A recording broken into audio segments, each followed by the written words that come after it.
Welcome everybody, Joe with ECRM here, and I have with me today Bruce Montgomery and Tracey Priest, each of which is a CPG industry veteran, and they've teamed up to create a Road to Retail series of webinars, which is aimed at helping emerging brands really effectively engage the retail community. So thank you both for joining us. And before we get into talking about the webinar series, could each of you give us a little background on your experience in the industry? Sure, I'll go first. So Tracey Priest, glad to be here. Thanks for having us today, Joe.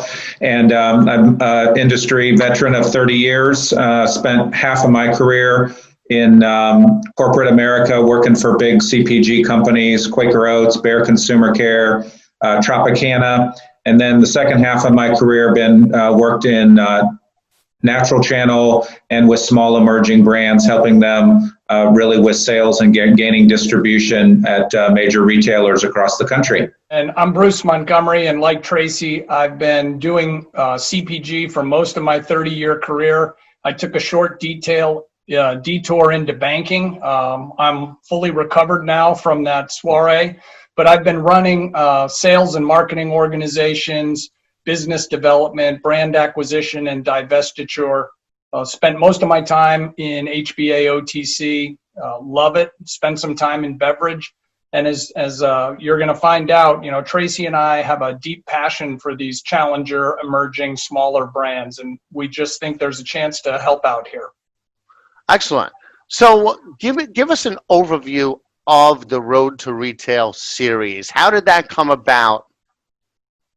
The way it started really was just in our daily interactions with small emerging brands. We found that we were getting the same questions over and over again. How do I get in front of a buyer? How do I get a buyer's attention? Once I get in front of the buyer, what do I do? What do they want to see? How is the buyer compensated? What do they dread about a meeting? So we decided that those questions needed to be answered, and we have relationships just through our vast careers together, have a lot of relationships with buyers. So we said, well, instead of us making it up, let's reach out to our buyer community and ask them these questions. And we just felt like that was a perfect match. We also have we're very passionate about emerging brands, and we want them to be successful and help them. Can you guys walk us through some of the topics that you've covered already, and then what you will be covering in upcoming webinars? So far, we've done 4 Road to Retail sessions. And in the first one, in the first one, we covered questions such as what gets a buyer to agree with a small or emerging brand? What gets them to agree to a meeting? Okay. How does a small brand prepare to meet the expectations of the buyer? As you said, and we get into this in depth, they care a little bit about your brand, but they care a lot about their company and their category performance. So if you do not keep that order in mind, you're going to have trouble. How does the brand prepare? And having done this for 30 years, we heard over and over and over, shorter is better. How will the buyer prepare to meet with you as a supplier? If you're a small supplier, they may go out and Google a bit and see what people are saying, go out on Amazon, read some reviews, but don't kid yourself that they're going to spend 2 hours preparing to meet with you. That they're going to do a couple of things. But an interesting part about how these meetings come to be, Joe, is the number one thing they said is if a smaller emerging brand is recommended to me by someone I trust. Over and over, these buyers said relationships matter. Road to Retail Part 2, we focused on how does the buyer determine the viability of these small and emerging brands. A great quote we got from one buyer was, don't ask me to commit to your brand if you're not committed to it. Understanding the metrics of what the buyer will evaluate, not only the brand, but how are they being evaluated, right? So sometimes you'll get brands that are trying to be conservative, and they'll come forward with a projection that's below the hurdle of the cut rate. So they're already projecting that they're not going to succeed. So you have to know what those velocity hurdles, and that comes back to working with people that know their way around the retailer. what do buyers dread about a meeting? You know, what are the things they just don't want to see? And then we talked about what's the best way to follow up. So Tracey, you want to talk about the other two, please? Yeah, absolutely. So after the first two webinars we did, Joe, we got lots of questions back, a lot of feedback, a lot of great feedback, but a lot of questions. So what we did is we took those questions and we pared them down to what are about the consistent top 6 questions that that brands were asking us.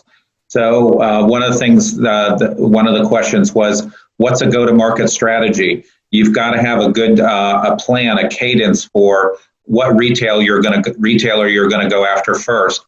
Your brand may not be a good fit for some retailers. If you've got a high price point premium item, the dollar channel is probably not the best place for you to, you know, try and sell in your brand. So we talked about what's, you know, what is a go-to-market strategy. We talked about the cost of doing business, supporting the retailer and having a demand plan is not optional. You've got to have a plan. The buyers that we interviewed said, what's your plan? How are you going to tell your brand story to the consumer? And how are you going to tell my shoppers your brand story as well? So we went through that.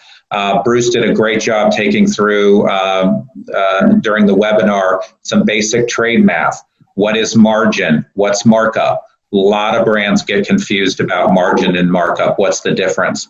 And then how do you calculate return on investment, you know, on a basic promotion? Are you getting your return out of that TPR or that demo? And then we talked about what's a distributor? What is the role of a distributor? I know I talked to lots of brands, and they think that, you know, a Unify or a KeHE, it's their job to promote the brand. It's not. It's the brand's responsibility to do that. The distributor is just a logistical method to get the product to the shelf.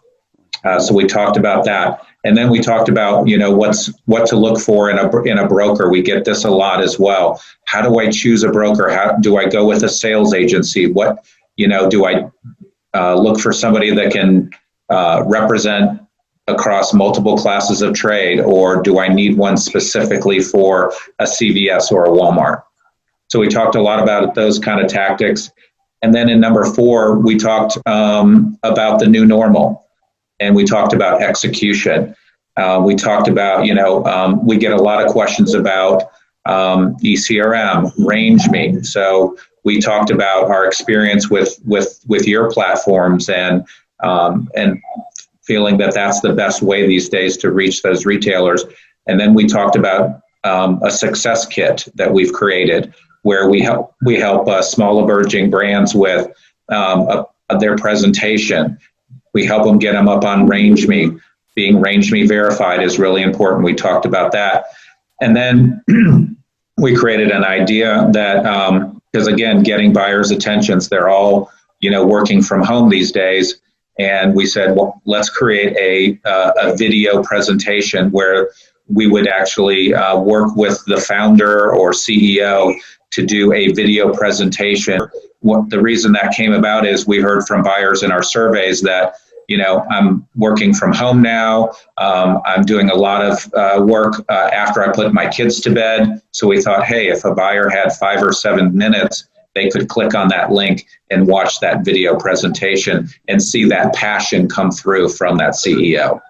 So those are the 4 that we've done so far. It sounds like it's, you know, it's a really good toolbox for any emerging brand. You know, it gives them a nice foundation, a lot of details, certainly a lot more details than a lot of these new startups will have at their disposal. So great job on the webinar series. And we're going to have a link in this post to the playlist with the webinars on demand. But in the meantime, how do they, if somebody's interested in reaching out to you guys, how do they get in touch?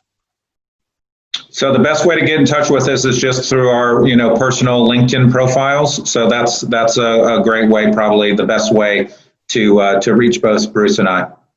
Great. All right. Well, guys, congratulations on the great series. And then we'll be sharing that broadly with our supplier base. Thank you, Joe. Have a great weekend. Really appreciate it, Joe. Thanks so much.